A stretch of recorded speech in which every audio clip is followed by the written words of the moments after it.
প্রিয় শিক্ষার্থীরা, এই ভিডিওটিতে আমরা জানবো কিভাবে সহজ ট্রিক্স ফলো করে আমরা তৎসম শব্দসমূহ মনে রাখতে পারি। তোমরা জানো উৎস অনুসারে কিন্তু শব্দকে সর্বমোট 5টি ভাগে ভাগ করা হয়, যার ভিতরে রয়েছে তৎসম, অর্ধতৎসম, তদ্ভব, খাঁটি বাংলা বা দেশি শব্দ এবং বিদেশি শব্দ। এর ভেতরে তুলনামূলক তৎসম শব্দসমূহ মনে রাখা কিন্তু বেশ কঠিন হয়ে যায় আমাদের জন্য। সো প্রথমে আমাদের জানতে হবে যে তৎসম শব্দটা কি।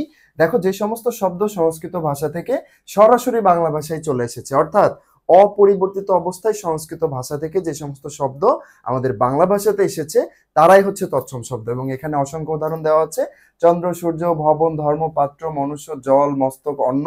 এগুলো তোমাদের মনে রাখতে হবে। বাট ভর্তি পরীক্ষায় যখন প্রশ্ন আসে নিচের কোনটি তৎসম শব্দ, তখন কিন্তু আমাদের মাথা গোলায় যায়, কারণ উদাহরণ যদি তোমরা মুখস্থ করতে চাও হাজার হাজার উদাহরণ পাবা তৎসম শব্দের। সো তোমাদের জন্য আমরা আজকে বেশ কিছু শর্টকাট নিয়ম নিয়ে এসেছি, যেগুলো যদি তোমরা মনে রাখতে পারো ম্যাক্সিমাম তৎসম শব্দ আর কখনোই তোমরা ভুলবা না। দেখো, প্রথমেই যে বিষয়টি রয়েছে যে শব্দে, অর্থাৎ যে শব্দটিকে তোমাকে বলা হচ্ছে আদৌ সেটা তৎসম কিনা, সেই শব্দে যদি দীর্ঘই, দীর্ঘ রি অথবা দীর্ঘিকার, দীর্ঘকার, রিকার উপস্থিত থাকে, তাহলে সেটাকে আমরা বলবো তৎসম শব্দ। উদাহরণ একটু খেয়াল করো, যেমন ঈশ্বর, ঊর্ধ্ব, উর্মি, ঋষি, বৃষ্টি, সবগুলোতেই কিন্তু দেখো এই যে দীর্ঘিকার আছে বা রিকার আছে বা দীর্ঘই কোনো একটা প্রেজেন্ট আছে অথবা দীর্ঘ প্রেজেন্ট আছে। পরের নিয়মটাতে কি বললো দেখো, ভূমণ্ডল সম্পর্কিত অর্থাৎ বিশ্ব ব্রহ্মাণ্ড সম্পর্কিত যে শব্দগুলো আছে, যেমন চন্দ্র, সূর্য, গ্রহ, নক্ষত্র, তারকা, এদেরকেও আমরা বলবো তৎসম শব্দ। তারপরে বলতেছে কি দেখো, হিন্দু ধর্মের সাথে সম্পর্কিত যে শব্দগুলো আছে, কি কি আছে খেয়াল করো একটু এই পাশে: দুর্গা পূজা, মন্দির, ব্রাহ্মণ, লক্ষণ, রাবণ, সীতা, ধুতি। সিম্পলি হিন্দু ধর্মের সাথে সম্পর্কিত যা যা আছে সকল শব্দই হচ্ছে তৎসম শব্দ। তারপরে দেখো, যুক্ত কয় মূর্ধন্য স অথবা কয় মূর্ধন্য স ম যুক্ত শব্দকেও আমরা কি বলবো তৎসম শব্দ। কি কি আছে এরকম: লক্ষ্মী, লক্ষণ, পরীক্ষা, পক্ষ, যক্ষা। বুঝতে পারলা নিশ্চয়। তারপরে দেখো, তৎসম উপসর্গ যুক্ত, অর্থাৎ তোমরা জানো 20টি তৎসম উপসর্গ আছে বাংলা ব্যাকরণে।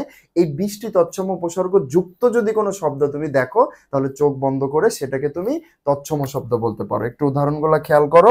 প্রহার, প্রহারের এই প্র কিন্তু তৎসম উপসর্গ। পরাজয়ের পরা তৎসম উপসর্গ। অপমানের অপ তৎসম উপসর্গ। উপহারের উপ কি তৎসম উপসর্গ। এবং সর্বশেষ কি রয়েছে, খণ্ড ত যুক্ত যে শব্দগুলো আছে তাদেরকেও আমরা কি বলবো তৎসম। উদাহরণ কি, বিদ্যুৎ, মৎস্য, উৎপন্ন। অর্থাৎ বুঝতেই পারতেছো, তুমি যদি জাস্ট এই 5টা নিয়ম মনে রাখতে পারো, তাহলে ম্যাক্সিমাম তৎসম শব্দ তোমার আর কখনোই কিন্তু ভুল হবে না। তাহলে কি খেয়াল করবা, এই এই অক্ষরগুলা প্রেজেন্ট কিনা, এই এই কারগুলা প্রেজেন্ট কিনা, ভূমণ্ডল সম্পর্কিত কিনা, সেটা কি হিন্দু ধর্মের সাথে সম্পর্কিত কিনা, সেটাতে যুক্ত কয় মূর্ধন্য ষ বা কয় মূর্ধন্য ষ ম আছে কিনা, সেটাতে তৎসম উপসর্গ আছে কিনা, এবং খণ্ড ত যুক্ত আছে কিনা। সো আশা করি আজকের ভিডিওটি তোমাদের জন্য বেশ উপকারে এসেছে।